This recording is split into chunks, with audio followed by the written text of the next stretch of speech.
ABP Ganga, खबर आपकी, जुबान आपकी।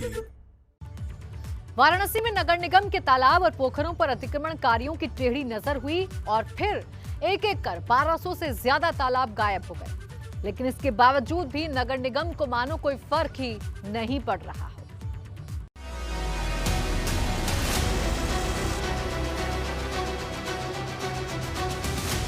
इस बोर्ड पर अगर पुरातत्व विभाग की नजर पड़ जाए तो पहली ही फुर्सत में से देश की धरोहर घोषित कर दिया जाएगा कि इस बोर्ड के मालिकान की हालत भी इस बोर्ड की तरह ही झुकी हुई। जी हाँ, जैसे ये वाराणसी के नगर निगम का बोर्ड झुका हुआ है, वैसे ही नगर निगम का इकबाल भी भूमाफियाओं के आगे मानो झुक सा गया है और इलाके में बने तालाब और पोखर विलुप्त होते जा रहे हैं।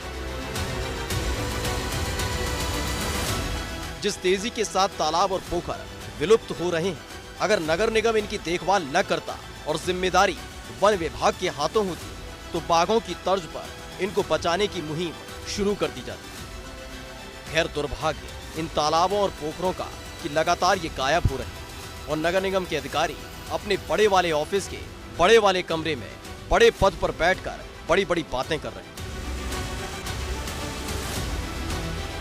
एक तरफ लगातार यूपी में भूमाफिया के खिलाफ कार्रवाई का सिलसिला जारी है, तो वहीं दूसरी तरफ वाराणसी में डंके की चोट पर नगर निगम की जमीन पर भूमाफिया कब्जा कर रही है, अतिक्रमण कर रहे हैं। लेकिन लगता है कि नगर निगम को कोई फर्क ही नहीं पड़ता, तभी तो 1200 से ज्यादा तालाब और 350 से ज्यादा पोखर जमीन से निकलकर बस सरकारी दस्तावेजों में सिमट कर रह गए। वाराणसी के नगर निगम में रखे सरकारी दस्तावेज गवाही दे रहे हैं कि शहर में 1267 तालाब और सदर तहसील में 367 पोखर और तालाब, लेकिन सरकारी खर्रों से दीदों को हटाकर धरातल पर टिकाया जाए तो आपको नजर आएंगी कंक्रीट की दीवारें जो धड़ल्ले से बनाई जाती रही, जिससे पोखर और तालाबों का अस्तित्व खत्म होता जा रहा है और जमकर हो रहा है अतिक्रमण। सदानंद साहू तालाब हमारे साहू साहब यहाँ रहते थे, उनका यह ईसैया का बंगला पूरा था, यह तालाब उन्हीं का था। नगर निगम में दर्ज था? हाँ, नगर निगम का तालाब है ना, जब बहुत पुराने जमाने की तालाबें हैं, अब सब सरकारी है ना है। अच्छा, क्या हुआ है इस तालाब के साथ, कितना बड़ा था और क्या हुआ? करीब 3.5-4 बीघा का पोखरा है ये तालाब। पहले के लोग थे अपना पटवा के अपना कब्जा करते चले गए, बनवाते चले गए। मांग क्या है स्थानीय जनता? स्थानीय जनता की हमारी मांग ये है कि भाई फिर से ये तालाब हमारा फिर से जैसे था बनवा दिया जाए। हम लोग को पानी की बड़ी समस्याएं होती हैं। तालाबों और पोखरों पर लगातार हो रहे अतिक्रमण को लेकर स्थानीय लोगों में तो नाराजगी है ही। इसके साथ ही कमलेश चंद्र त्रिपाठी नाम के वकील ने बाकायदा इन तालाबों और पोखरों को बचाने के लिए नगर निगम से शिकायत की, लेकिन इस शिकायत के एवज में जो जवाब मिला उसे सुनकर लगता है कि नगर निगम की वर्दहस्ती में ही तालाब और पोखरों पर अतिक्रमण किया जा रहा है। 20 साल हो गए, सुप्रीम कोर्ट का क्लियर कट आर्डर था कि इस प्रकार के जो सार्वजनिक स्थल हैं, जो सार्वजनिक संपत्तियां हैं, तालाब हैं, कुंड हैं, उनको खाली कराया जाए अवैध अतिक्रमणकारियों से। शासन प्रशासन मुक्त दर्शक है, वो आदेश आज भी यथावत बने हुए हैं। एक भी तालाब नहीं न तो अतिक्रमण से मुक्त कराया गया, न किसी खिलाफ कार्रवाई की गई। उसकी देन है कि और जो शेष तालाब बचे हुए हैं वो भी अतिक्रमण की जद में है, उनका भी अस्तित्व समाप्त होने के कगार पर है। नगर निगम ने शिकायत के एवज में जवाब दिया है कि ये तालाब नगर निगम की संपत्ति नहीं है, यानी सरकार का कोई लेना देना नहीं है। निजी संपत्ति होने का बेतुका तर्क देकर नगर निगम ने सवालों पर ही उंगली उठा दी, लेकिन शायद वो भूल गए कि 4 उंगलियां उनकी तरफ ही मुड़ गई हैं, क्योंकि अगर ये निजी संपत्ति तो संपत्ति पर नगर निगम का बोर्ड क्यों लगा हुआ है? 1267 तालाब नगर निगम के रिकॉर्ड में थे यहाँ पर, और सदर तहसील में 367 थे।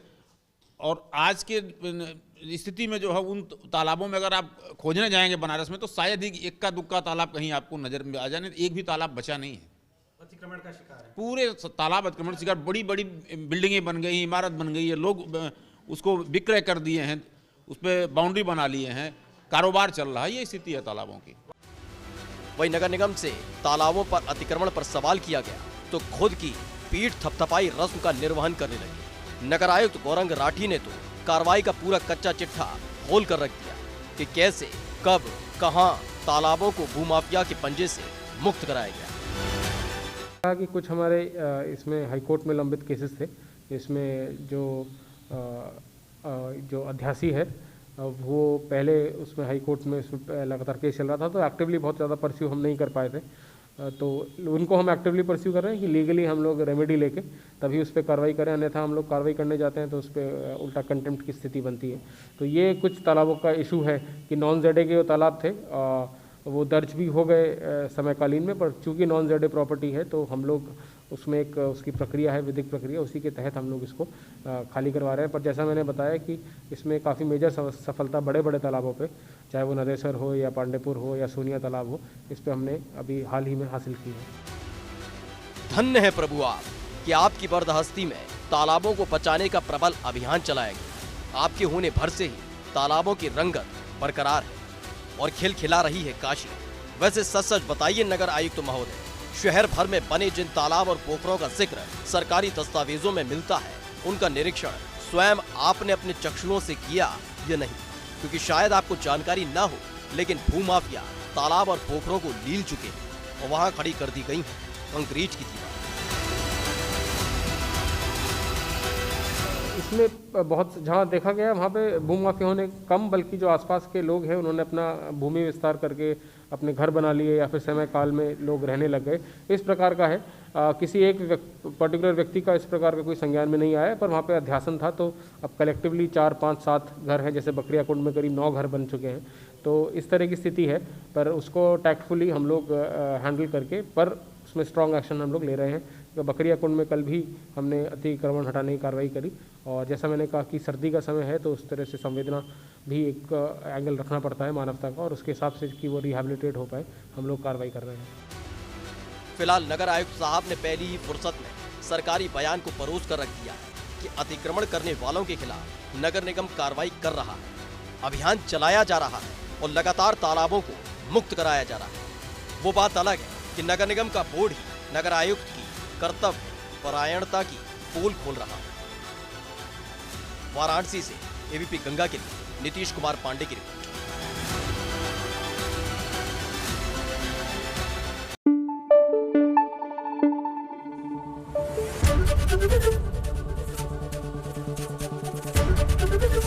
एबीपी गंगा, खबर आपकी, जुबान आपकी।